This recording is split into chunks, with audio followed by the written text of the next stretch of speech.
Assalamualaikum warahmatullahi wabarakatuh. Kami dari kelompok 2 dengan tema industri dan pariwisata. Kami memilih judul pengembangan destinasi Taman Mini Indonesia Indah dalam upaya meningkatkan Taman Mini Indonesia Indah sebagai destinasi wisata yang populer. Kami akan melakukan kunjungan ke berbagai tempat di Taman Mini Indonesia Indah dan melakukan wawancara kepada pengunjung dan juga pengelola. Terus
Jadi saya sudah bersama asisten manajer customer service dengan Bapak, boleh perkenalkan? Purnomo.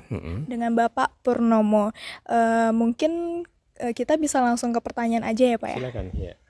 apakah ada permasalahan yang dihadapi oleh pengunjung ketika berkunjung di TMII, Pak? Sekarang ini Taman Mini mengusung 4 pilar pariwisata, yaitu green, smart, culture, dan inklusif. Di mana yang green itu sendiri kita membuka ruang hijau terbuka hampir 70%. Dan juga kendaraan beremisi itu tidak bisa keliling Taman Mini untuk mengunjungi wahana-wahana yang ada. Dan harus naik kendaraan yang disediakan oleh manajemen Taman Mini, yaitu electric vehicles atau kendaraan berbasis listrik yang kita namakan kalau di Taman Mini itu angling, angkutan keliling. Kemudian misalnya sekarang itu sistemnya smart, jadi digitalisasi, jadi pembelian tiket online. Di awal memang banyak pengunjung yang kesusahan, yang belum apalagi gaptek ya, dengan pembayaran pakai QRIS, e-money atau apa, yang bawanya uang segepok gitu kan. Nah, ternyata nggak bisa. Nah itu proses. Dengan wajah baru TMI ini, dari sudut pandang pengelola, kira-kira pengunjung itu lebih ramai di saat weekday atau weekend, Pak?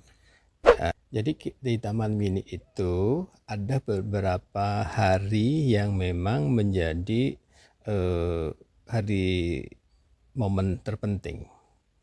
Salah satunya adalah satu, libur sekolah. Ya, kalau libur sekolah pasti itu kan sampai seminggu 2 minggu ya. Nah, itu satu. Kemudian ada namanya pekan Natal dan Tahun Baru misalnya, itu juga satu minggu ya. Satu pekan itu high season. Kemudian juga ada acara-acara penting ya, dan di Sabtu, Minggu, dan tanggal merah ya. Kemudian ada event yang memang agendakan oleh komunitas oleh para sekolah-sekolah. Dari hal tersebut yang paling diminati itu apa ya? Destinasi yang menjadi favorit pengunjung tergantung dari pengunjung yang mana.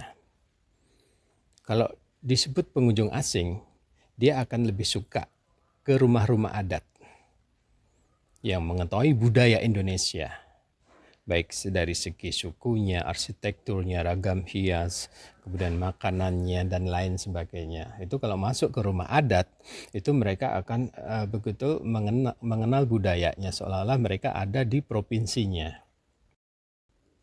Kemudian kalau sekolah, yang favoritnya selain rumah adat, museum. Ya, ada kunjungan ke IPTEK, ya, itu menjadi favorit. Skyworld, dunia antariksa. Kemudian juga, ada juga komunitas. Komunitas biasanya ya mereka cycling, komunitas sepeda itu muter, ya. Ada komunitas sanggar, ya, mereka opera dan sebagainya. Jadi pangsanya itu beda-beda di Taman Mini. Aku di sini bersama Ibu siapa? Budaya. Ibu Dea. Saya Dina Sakina. Nama saya Putri Alila Ramadhani. Yunita. Dengan Nani. Nuna dari Tangerang. Hasbi. Karena udah lama banget nggak kesini, jadi kelihatannya emang berubah banget ya. Tapi dari segi kebersihan tuh paling kelihatan banget. Ini sekarang Taman Mini lebih bersih banget sih. Tahun 2019 saya udah pernah kesini. Itu agak kurang ya, cuman sekarang udah lumayan lah fasilitasnya. Kita bisa menikmati beberapa fasilitas-fasilitas yang biasanya kita harus mengunjungi langsung provinsinya, tapi sekarang karena adanya Taman Mini kita juga bisa memberikan edukasi kepada anak-anak untuk memberitahu hal-hal apa aja yang ada di provinsi-provinsi tersebut, mulai dari rumah adat, mulai dari alat musik tradisional, bahkan budaya-budayanya pun kita dikenalkan. Banyak anjungan rumah adat, ada permainannya juga. Jadi puas. Mungkin ada tambahan manpower lagi. Nah, sekarang udah era digital ya. Mungkin kayak video sejarah, video asal muasal rumah adat dan sebagainya. Nah, itu mungkin bisa menjadi salah satu solusi agar pengunjung itu mendapatkan pengalaman tambahan gitu. Ya, disesuaikan dengan ininya saja ya. Maksudnya ketika pengunjung itu anak sekolah seperti kami ini SD, seperti kami SD, kami maksudnya kita kan tidak hanya ingin rekreasi saja nih ke sini. Intinya sih kita pengen dapat informasi yang berhubungan dengan pendidikan itu sendiri. Naik-naik kayak sepeda listrik kayak dikurangin aja lah itunya. Biayanya biar ramai pengunjung, soalnya kita kan di sini di waktu ya, kalau dari sekolah jam 3 misalkan sudah kumpul. Nah, sementara naik sepeda listrik kan 2 jam waktunya kan, 120. Jadi kan sayang kalau misalkan nggak sampai 2 jam. Ya paling rekomendasinya ke Skyward karena nyaman gitu kan, buat anak-anak juga jadi tahu tentang planet gitu, tentang luar angkasa gitu sih. Kalau untuk yang lain paling rumah-rumah adat rekomen juga, cuman kan karena cuacanya panas gitu ya, jadi ngebuat anak kurang nyaman gitu, panas banget, apalagi kondisi polusi juga gitu kan. Pengalaman juga buat anak ya. Kebetulan kan di sini kan semua anjungan kan tersedia ya. Jadi kalau buat anak-anak dari sekolah itu bagus kalau misalkan dihidupkan ke sini. Mereka tahu tentang rumah adat, baju-baju adat, budaya-budayanya. Ya seperti itulah, banyak buat pendidikan, kemajuan. Iya. Kayaknya di Keongmas deh paling adem soalnya. Keongmas. Mungkin lebih ke lebih ke suasananya aja sih. Yang awalnya saya kira karena Jakarta ya terkenal sama kurang hijau gitu ya, iya. Tapi setelah kesini dan melihat fasilitas di Taman Mini, ya mulai dari tanaman-tanaman yang cukup banyak itu cukup membantu lah gitu. Terus juga yang dinikmati mungkin lebih ke interior rumah adat yang benar-benar detail dan bisa menjadi referensi juga gitu buat saya sebagai guru untuk kenalin ke anak-anak bahwa ini tuh rumah adat yang ada di Anjungan A, B, C. Karena kan kami tadi di destinasi Dunia Air Tawar ya, itu tadi berbagai jenis hewan yang ada di dunia air tawar itu jadi kepuasan tersendiri seperti itu.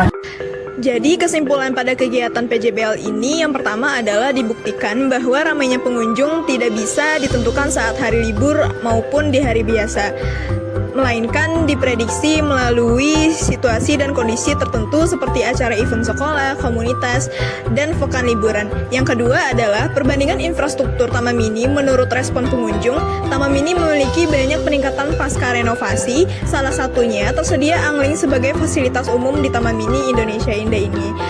Kemudian tujuan dari pembuatan video dengan produk-produk kami ini adalah untuk memberi informasi-informasi terbaru terkait Taman Mini Indonesia ini yang menampilkan wajah barunya. Oke, sekian dari kelompok 2. Terima kasih. Wassalamualaikum warahmatullahi wabarakatuh.